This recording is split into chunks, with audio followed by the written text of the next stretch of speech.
Mandate లేదు చలసాని గారు. ఆయనకి టికెట్ నిరాకరించిన తర్వాత ఆయనకి ఇస్తున్నటువంటి మద్దతుదారులు కావచ్చు, వాళ్ళు పలుకుతున్నటువంటి మాటలు ఇవి భీకరంగా బ్రహ్మాండమైన ఆయనకు మద్దతుగా ఇవాళ భారతీయ జనతా పార్టీ మీద సారా మన మెసేజ్ పెడతాన్నారు వీర్రాజు గారి మీద. వీర్రాజు గారు చేశారని, అలాగే ఇంకోటి కూడా జగన్ గారు చేశారు. అంటే నాకు అర్థం కాంది. ఇప్పుడు డెఫినెట్గా కొంత బీజేపీ మీద ఇంపాక్ట్ చూపించిన వ్యక్తులు వేరే ఉంటారని నా అభిప్రాయం. అది నేను మీకు ఆయనకిను వారి కజిన్స్కి చాలా కాలంగా తగాదా ఉంది. ఓకే, ఇంతకుముందు బీజేపీ నుంచి నర్సాపురానికి ప్రాతినిధ్యం వహించిన ఎంపీ గారు, వారి కుటుంబానికి వ్యక్తిగత విషయాల్లోకి నేను మిగతాకి వెళ్ళను. ఆయన ఒరిజినల్ ఆర్ఎస్ఎస్ వాది.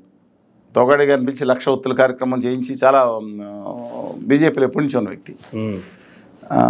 సరే ఆయన చేశారా లేదా అనేది పక్కన పెడదాం. కానీ నా బాధ ఏంటంటే ఆంధ్రప్రదేశ్ వరకు బీజేపీకి ఇన్ఫ్లుయెన్స్ చేయించారంటే చేయించి ఉండొచ్చు. తెలుగుదేశం జగన్మోహన్ రెడ్డి గారు ఎలా ఇన్ఫ్లుయెన్స్ చేస్తారండి? బీజేపీ వాళ్ళు చెప్పి రఘురామకృష్ణరాజు గారికి ఇవ్వద్దంటే చంద్రబాబు నాయుడు గారు ఆగుతారా? కనీసం ఎంత క్లోజ్గా ఉన్నాయన తన కోసం ఫైట్ చేశారు. చంద్రబాబు నాయుడు గారి కోసం ఫైట్ చేసి నిలబడ్డారైనా అహర్నిశలో. పార్టీకి రాజీనామా చేయలేదు. ఎందుకు చేయలేదు? ఆయనకి ఇష్టం. చేత కాకుండా బహిష్కరణ కూడా చేయలేకపోయారు జగన్మోహన్ రెడ్డి గారు. ధైర్యం ఉంటే జగన్మోహన్ రెడ్డి గారు బహిష్కరణ చేయాల్సింది, లేకపోతే ఈయన రాజీనామా చేయాల్సింది. ఆఖరి రాజీనామా పెట్టాను నిన్న వరకు కూడా ఎంపీగానే వస్తుంది. సేమ్ అదే సిచ్యువేషన్ చంద్రబాబు నాయుడు గారు ఆ విషయంలో ఎవరు వంశీ గారు ఆయన బహిష్కరించాల్సింది. నాని గారిని అలాగే అక్కడి నుంచి వెళ్ళిన వాళ్ళని వీళ్ళు బహిష్కరించట్లా. ఇప్పుడు తాజాగా ఆకర్షణలో బహిష్కరిస్తున్నారు అంటే చిత్తశుద్ధి లేదని అర్థం. అందువల్ల నా అభిప్రాయం ప్రకారం ఆయన జగన్మోహన్ రెడ్డికి రాత్రి లోపలికి వెళ్ళి రాత్రి చంద్రబాబు నాయుడు గారు కలిసి వద్దని చెప్తారండి. ఆయనకి లేని ఇమేజ్ వీళ్ళు పెంచుతున్నారు. అంటే జగన్మోహన్ రెడ్డి గారి చేతిలో జనసేన ఉందా? కళ్యాణ్ బాబు గారు పవర్ఫుల్ స్టార్. బీజేపీని ఇంప్లైన్ చేశారని చెప్పి ఆయనే మాట్లాడారు. బీజేపీని ఇన్ఫ్లుయెన్స్ చేయడం వరకు జగన్మోహన్ రెడ్డి గారు నిజమే అయి ఉండొచ్చు. అది కూడా నాకు. కానీ చంద్రబాబు నాయుడు గారు పవన్ కళ్యాణ్ గారిని ఇన్ఫ్లుయెన్స్ చేసే ఉందా అండి జగన్మోహన్ రెడ్డి గారికి?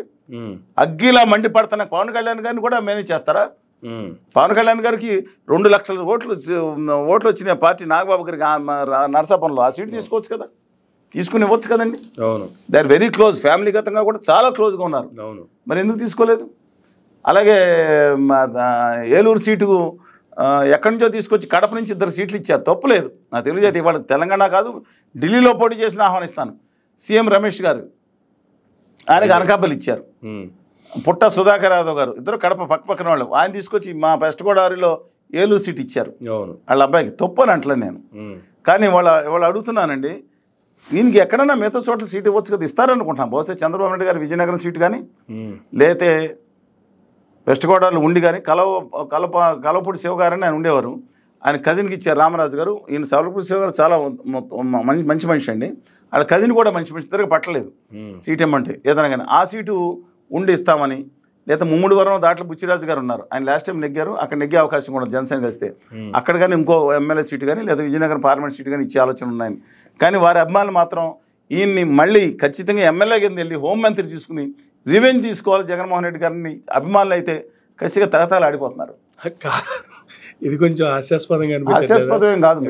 ఎమ్మెల్యేగా గెలిచి హోంమంత్రి పదవి ఏ తప్పే ఉందండి? తీసుకోకూడదా? నేను హోంమంత్రి అవ్వకూడదా? కాదు, నేను మిమ్మల్ని అడుగుతున్నా, అవ్వకూడదా? అయ్యే హక్కు లేదా?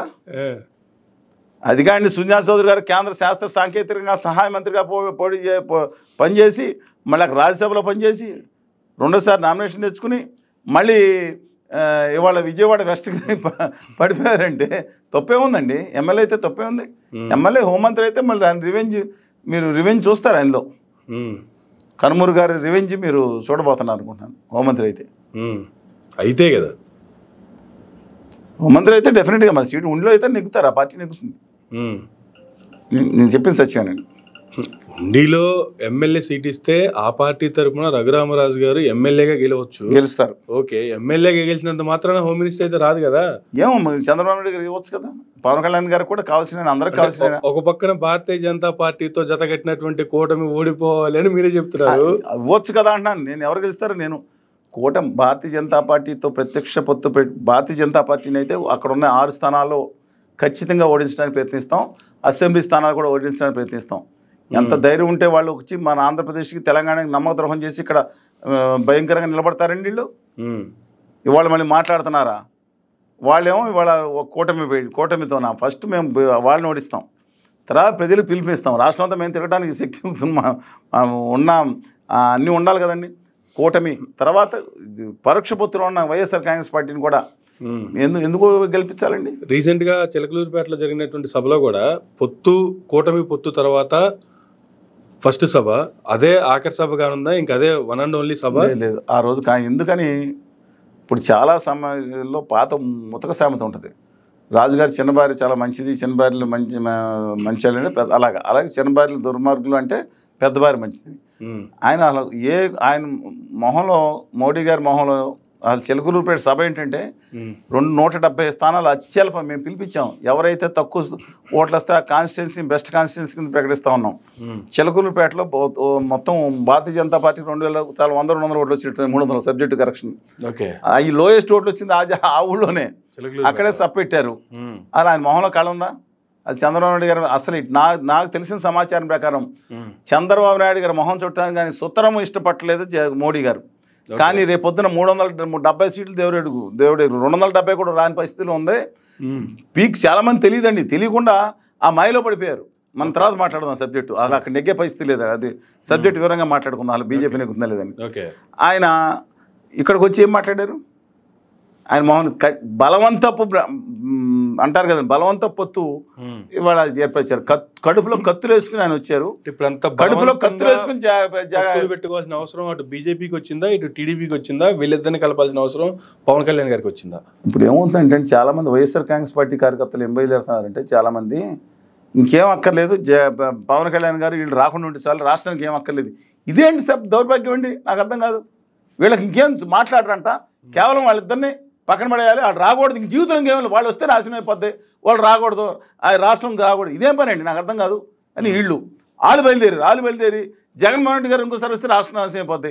ఇంకా హోదా విభజన హామీలు లేదా భావితరాలు ఎలా బాగుండాలి, ఈ సమస్య మీద కాదు, రాకూడదు. 24 గంటలు జగన్ గారు రాకుండా ఉంటే చాలు, రాష్ట్రం లేకపోతే నాశనం అయిపోద్ది. ఇంకా మాట్లాడే మిగతా సమస్యలు వ్యక్తిగత విమర్శలు, ఈయన ఆయన మీద 4 పెళ్ళాలంటాం, ఆయన ఏమో నువ్వు 4 పెళ్ళాలంటాం. ఏందండి ఇది?